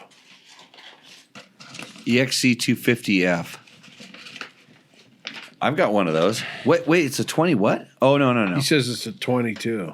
Okay. That picture's not very EXC. good. Are we sure? Do they make it? Yeah, I'm getting confused. The colors indicate 2022. I think this could be a troll. Wait a I'm minute. not seeing any lights This or is anything. fake. This is fake news. Yeah. EXC. And where's the license plate from? Looks like foreign. I don't know that they still make a 250, an EXC 250F. I thought that was kind of. Wait a minute. Hold on a second. So EXC would have taillights and turn signals. Yeah, and this thing doesn't have That should be. It just has a. It has a tail license light. plate. Could it be an XCW? Oh, maybe. Wait, where's he from? What I don't country? know. Doesn't say. Oh no. What's his name? Tim Henderson. That's too. US guy. So it's not like Give me that. Give me. Let me. Okay, read. Bob, like No. click. He has whatever clicks. from, you know. Clicks in his name. Yeah. South, wherever it is. Dude, we've had people in this show that have clicks in their names. Yeah. Okay, read off what he's got on it. It's stock. It's Radiator fan, radiator guards, front disc guard. So just throw them away. Oh, now. he's lying. But It's not on there. It's not even I don't on there. think it's on there. Back wheel disc guard, traction and map switch, swing arm protector. What's a swing arm protector? None of this is on They're, this they're piece not of- even on his on the bike. Bark buster. We sure we got the right bike? Yeah. And in yeah. tank filter. This is the right bike. And the You know what intake- I think you should do? Hey, we should table this and allow him a week to redeem himself and explain what the fuck is going on. Yeah, here, give me that mic just real take quick. him off. Give me that mic. No. Come on. No. Just give it to me. No. Come on. I'll help Tim out. Tim, get your shit together and send a picture of your real bike. Okay, there we go. Okay, next. Okay, this is $100 will bring in the trolls, won't it? I don't know. Siegfried This isn't troll. He's just. Forster. That's weird. Yeah. 2022 FE 501S. Basically stock. True North rack. What's that? It looks like that thing that I took off the bike that you sold me. Dude. Continental That's tires. That's what it is. It's that big giant rack that it hooks the That back. was not just a big giant rack. That was a George customized rack. It was Okay? it was a rack just like this. So Johnny, imagine you want to put panniers, like adventure style panniers, but soft ones on your bike? enduro bike, and so they and You want a rack. your subframe and your especially fender won't handle that load. So they build a rack for it. And there's guys that want a lightweight adventure bike, and they do this. Mm-hmm. So George actually took his buddies because the rack kind of mirrored the lines of the side panels, but for the bags that they were running, it would still allow the bags to flop in and kind of catch the chain and the tire. Things that if you're riding a little bit aggressive may happen. yeah. So George doubled up. He rigged the hell out of this thing. Oh yeah. So if anybody wants one, I have one I'm for trying to figure sale. out what this is. Cheap. Like I see this is a mirror, right? But what's this one? Well, let me check. I can't even see it with my glasses. So I haven't finished. That looks like a double take mirror. Do you say double take mirror? Does he list that? Yes, and the last one. That's good. But a taco, tail, tidy, and front LED turn signals. Yeah, I see So those. yeah, those are all good. Yeah, that's the. I don't know what that might be. You know what? Maybe he had his phone mounted on that mount, Johnny. He might have had his phone there, and he had to take it off to take a picture of his bike. Or GPS or something. Yeah, it looks like something. Okay. I think that's a good that's up there. I think that's a roost. I was surprised he rode that far off the road with those tires. What are the tires? The whole stock- thing, the the whole stock thing ones. scares me. It's endoing. Well, it's not red. Johnny Campbell's going with end. You're just gonna let him fall back on it's not red. Yeah. Really, Yeah. that's a good thing around here. We speak for you. It's not red. He could have got a red Scares you? one. You don't like it? There's all Okay. these things sticking up right where you're riding. There's like this one thing. Well, you got here. to keep track of people around you. You don't care. You're out The photo isn't that good, really. Can't really see about his bike. And he's angled it such that if he had a disc guard on there, I couldn't see it. Yep. So there, you might be sliding that in there. So yeah, it's going down here in the endo zone. Last one, Salim Slob Javed. Where's the picture? That's probably real. Give us the picture. No, I got to look at it. Yeah. Okay. No, yeah, it you looking at is not going to help us. So it's a 2021 KTM the- 500 EXCF. The thing looks pretty mean. FMF slip-on, ECU remapped Wow. and tuned by Rex Fuel Torque. Do we know them? no. Okay. Swing arm covers, good. So covers his swing arm, more weight. You just got like Air Jordan graphics or something. He literally does, yeah, on the front It's fender. like on the front fender. That's gnarly. I want to know, what's he done with his headlight? Is that blacked out? Well, we're not there. Murdered? Okay, get there. Come on. Yeah, it is. George, a list Turby it. engine and clutch covers. Force bash plate. Rival Inc. custom graphics. Black Achirby plastics. Okay, wait. Rival Inc. Rival Inc. seat covers. Google them. What are they? Yeah. No. I know about that. I You think know I've heard about about them? I don't know, but this thing, it looks mean. Johnny, the first thing, what did you say? Looks mean. Looks mean. It looks mean. It does look mean. Like I'm scared. If that thing rolled up next to me, I'd Jet handguards. Blacked out headlight. Blacked out fuel tank. How do you black out your fuel tank? They blacked it out. I don't know. That's a good question. Black fork wrap. This just blows it. This endos it. Next one. Steg pegs. Oh, God. No. see him Hey, too. look. You can see him too. Look, no, here's the funny thing is I am probably the biggest like anti-steg peg guy because they touch me in a place I don't like to be touched, you know? They steg them. Yeah, but Because you're older and everything's a little lower now. they may work for him. That's not a bad thing. I don't have any problem with the steg peg. I don't even have a problem with your front disc guard, okay? But I still You ready for the next one? No, it's probably going to be front disc guard. But if you have a front disc guard, here's I want you to send me a picture of all the scratches on it. That's all I want to see is a picture of your scratched up disc guard. And if your disc guard is scratched up and the rest of your bike is pretty, I understand. If your bike looks like you drug it down the side of a mountain and your disc guard was part of the protective package that kept that bike intact, With chunks out of it. and yeah, everything. then it's understandable. But the disc guard, so that's hitting things that maybe you would have cleared if the disc guard wasn't there, right?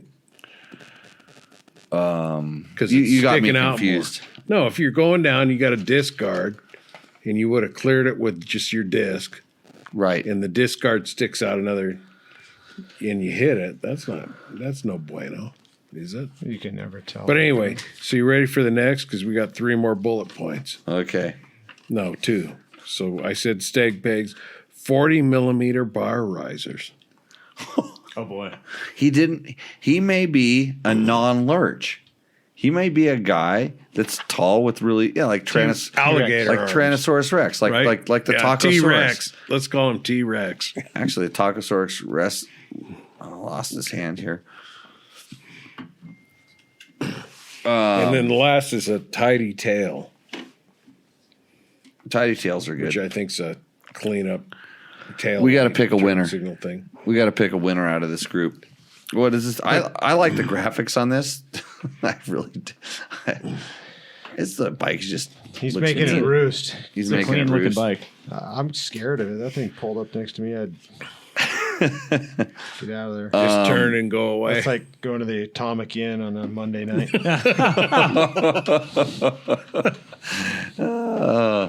Let's see.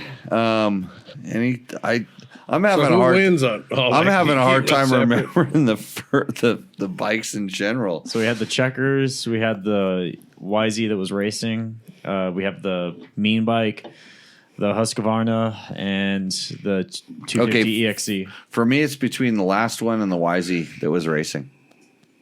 the YZ with the light bar on it, because Trevor could learn something from this. Yeah. Where are we at, Johnny? I think There's no Hondas in there, so at least we know there's no bias in this decision. I'm just going to say that I like the Yamaha guy, the first guy, Yep. 15. Okay. Because the bike was mostly stock. He didn't jack it up with all this junk, and he rides at night. I guarantee you that it's something he could find at Takamoto. But the good thing is, George, no matter what you say, you've been outvoted. Well, I think it's the Honda three-wheeler. The big red That's from a couple months ago. couple of years. Okay. I think it's the YZ as well. Yeah. So what's the Guy name? can ride John Scholmier? John. Oh, you Scholmier. can't even say his name. That sounds like me. So, okay, Scholmeyer? John. Thanks for sending that in, just to prove that we don't just pick KTMs and KTMs all the Kawasakis. time. Yeah.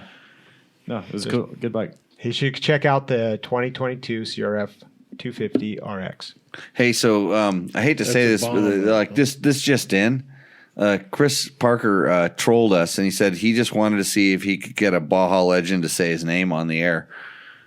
I don't. I said more than that. I said Chris Parker. I even said his old company name. I know, CPR. that's good. His old company, yeah, this is Rottweiler now. Yeah. He told me. Now the he whole says story. he said he's already had a Dakar guy to do it, so he's just trolling all of us. He's gonna have to watch out. I'm gonna take. You know what, Chris? You thought that was tricky?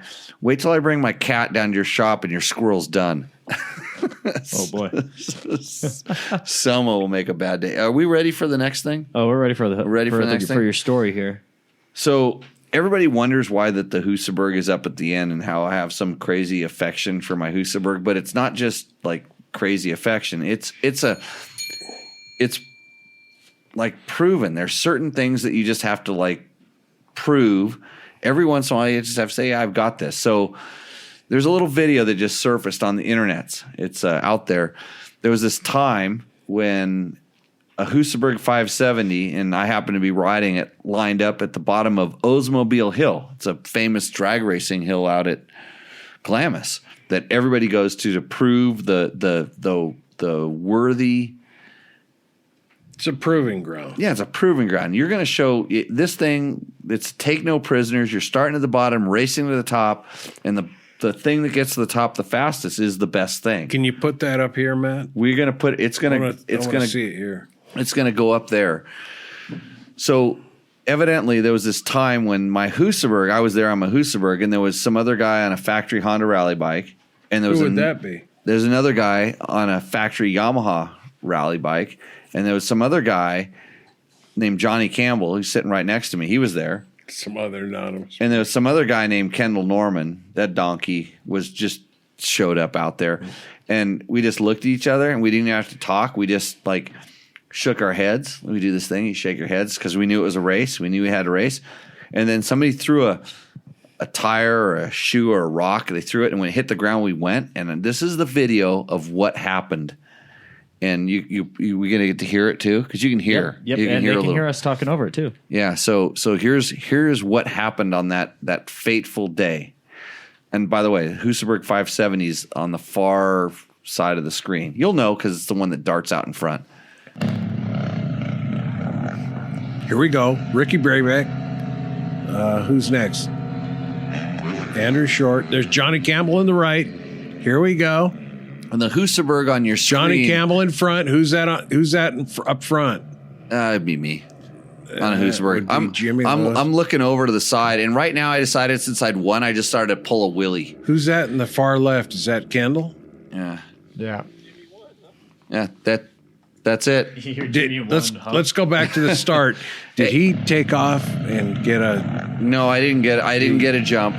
Let's see. Let's watch the start. Is that Nard It was throwing that? No, that was Rick Senior. Rick Senior threw it. saw Ricky. So I find it highly suspicious that the video only shows the racers on the right side, like the At the three start? on the right. It doesn't show the Well, two on the left. so here's what's So funny. who started? Here's what's funny about this. So that was the second time that happened. But the first time, it was a much clearer victory. So much so that I, like, when I got halfway up the hill, I took my hand off the handlebars and, like, put the thumbs up just to rub it in. And I hardly even had to try because the bike did all the work. That's a Husaberg 570 for you. So just so you know. I'm just curious, was it bike or rider? Oh, that's a hard question to answer. But Jimmy, what about this other drag race I've heard about recently? Oh, that's like, So the one where the Berg lost. well, so that Husaberg is a different Husaberg. There are two of them. There's two of them out there. Okay, but you only say the Right. Husaberg 570, not. That kind of includes any 570, right? Well, it's more so than not. So that particular Berg does not have like 700 hours on it. And this drag race you heard about, I was on the other bike, not on the Husaberg. Let somebody else ride it. Right. And they were scared to turn the throttle all the way. That's why the bike that I was on, which was a factory KTM rally bike, or not, it was not a factory bike. What do you call it? A production factory bike? Customer factory rally bike? No, Rental is a rental bike that was purchased. Rally replica. So, and so we were on the pavement when we did the roll on, and I actually had to drop a gear on like Husaberg just rolled on in top gear, and the rally bike took off so slow I had to drop a gear, and then that's when I let it rev out, like we were talking about when we were just hammering the rev limiter. Like I had to hammer the rev limiter. 4,300 RPM. It was like 14, something like that. So anyway, just to back up any concerns, I'm glad everybody got to see that. It's just some little bit of evidence. I just want to thank everybody that's been here the whole time for letting 2 hours of their life go by that they can never recover. Worth it. Right here. But if you do have a motorcycle and motorcycle product related question, you can ask us and we'll give you an honest answer, as long as it doesn't have anything to do with Husabergs, because then it's all just out the window. Yes. Oh. Yeah, That is a nice bike, though. It does. I like riding that bike. It's good. It has some really good characteristics, kind of like an XR400, right, Johnny? Took all the muffler packing out of it to make it sound like a rally bike. So Sounds good. Are we past our time limit? Yeah.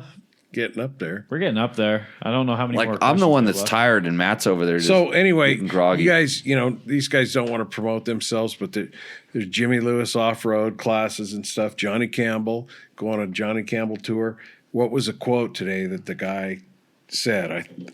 I've got it on here. They're neat deals. So you can come ride with Johnny and go on a tour with Johnny and Jim and whoever. This guy got the A tour because Ricky was out here, Jimmy was out here. You guys were all riding together. What did he say? One of the highlights of my life. Yeah, he said, no, it was. That's more what he than that. said. It was stronger than that. Well, that's all you It texted was- me. Yeah, he did. He said it was just the highlight of his life to ride. Dude, with he was Johnny riding. and do He was stuff. riding a full-on JCR prep bike. JCR Speed was. Shop, right? He was. Oh, that's where he. JCRSpeedshop.com. It was a fully prepped bike by no other than Joe Lloyd himself, and finely tuned, and does a really nice job. Meticulous.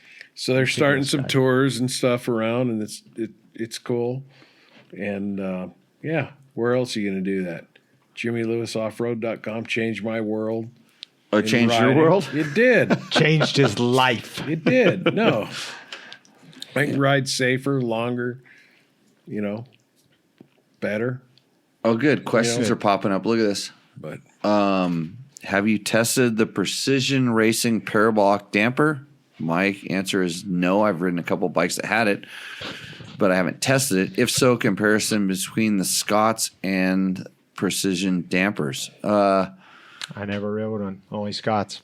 Yeah, so I didn't test it. I rode with it, and it felt like a steering damper. There's a lot of steering dampers out there, and it feels like some steering dampers can feel like you over tightened your headset, and other ones you don't know they're on there. With the Scots, you don't know it's on there until you need it, and when it's set up properly. You can set up a Scots horribly and make it feel like a steering damper, or you over tighten your headset.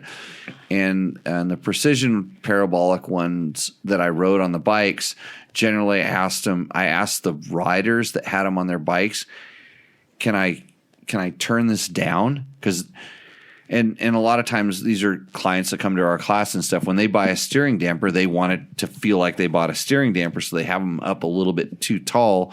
And my experience is when a steering damper is doing steering damper things too much, your bike tends to be hard to balance because it's always trying to dampen the out of balance rider.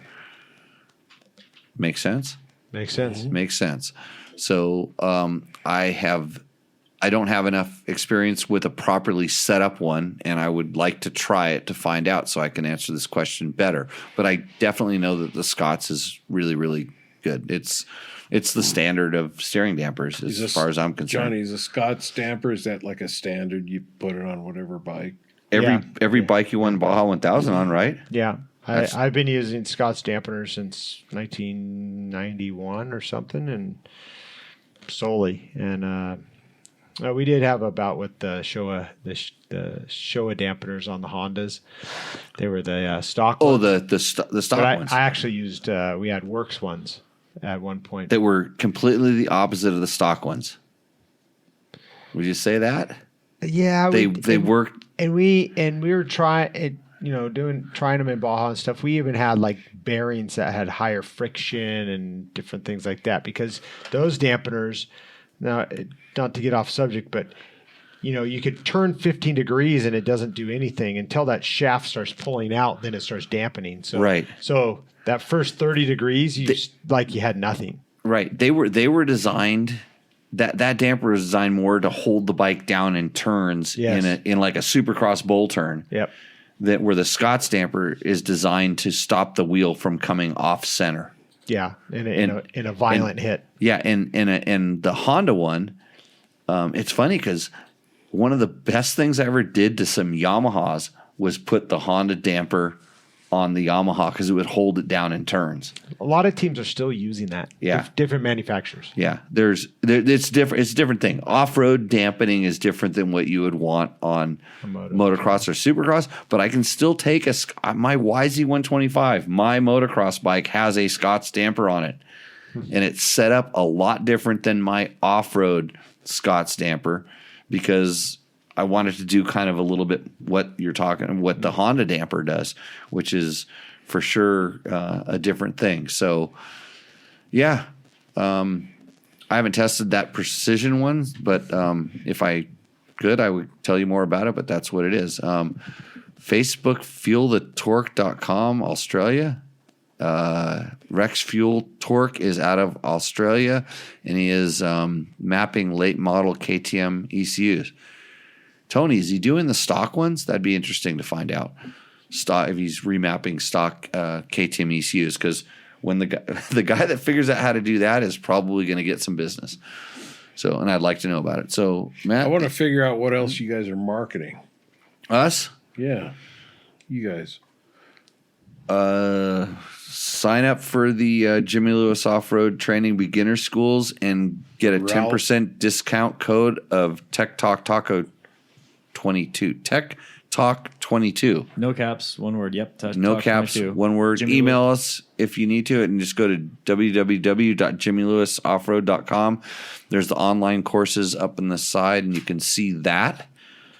I don't know. Anything else? What else are you into, Johnny? You going to go to the Adelanto Grand Prix? I hadn't planned on it. You should go back and try to be the king. I'll spray paint my rotator cuffs. I'll spray paint my YZ125 red, and you can race it. No, you can go. No, might sponsor you. No thanks. You got to put a big sticker of mine on your chest and back. Thanks to Takamoto for sponsoring our Roosterendo segment as usual, which is pretty awesome. Let's see. Oh, we have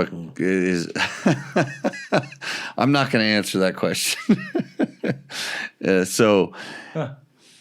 DDC Sprockets, one of our first sponsors. They're always helping us out. Trail Tech, get your Voyager GPS. They have the new aluminum mounts. And, of course, if your bike's overheating, they have fans for the radiators. Climb makes super awesome gear. Did you get Climb gear for the team? Well, since everything's on back order, and I was going to bring this up, lots of stuff is on back order because of supply and demand. If you really want something, call up Climb customer service, and they will put it on back order, and you will get it when it comes in. They're really sensitive to this. They want to help you out. So that's the thing. Luckily, since my Climb gear is so durable and bulletproof, I haven't needed any. But yeah, the team, you included, that order went in, and when it comes in, it's going to show up here. So we should be all good. Scott Sports, I was wearing my transition goggles today, and with those clouds coming in, it was a big help. I like it when the white dirt gets faded out a little bit. And that should be about it. I'm just gonna plug my in-person beginner school. If you know someone who wants to get into dirt bikes but they don't know how. Private lessons. Yeah, private beginner lessons with me. Yeah, just email me at matt@jimilewisoffroad.com and we can figure something out. Matt's the only one making money out of any of this, isn't he? Right. Yeah. Okay. Hey, you know what you guys are all paying to watch this and listen to it, right? Who is? Yeah, exactly. So that's how it all works out. Hey, thanks again for joining in on the show. Thanks for all our regular listeners and stuff like that. Do not try to hand Johnny the voice-o-matron thing. You. And a shout out to my niece, Kayla. It's her birthday today. No, hey, wait, Harold, let's do a happier voice with that. Try it again. Happier voice? Hey, Kayla, happy birthday. That was strangely more demonic. It was like that clown hotel and I was talking about right there. Clown Motel. No, that was like the Atomic and the Clown, like in one motel. Without the domestic going on outside your room. Oh, God. Okay, but we'll see you. Hopefully, if I make it back to this show, we don't get canceled. We'll be here next Tuesday, every Tuesday. If you're trying to watch this thing live, if you're listening to it on whatever thing, hey, share it with your buddies, especially when they have stupid motorcycle questions. Have them ask me and not you. And with that, we will see you out on the trail. Cheers.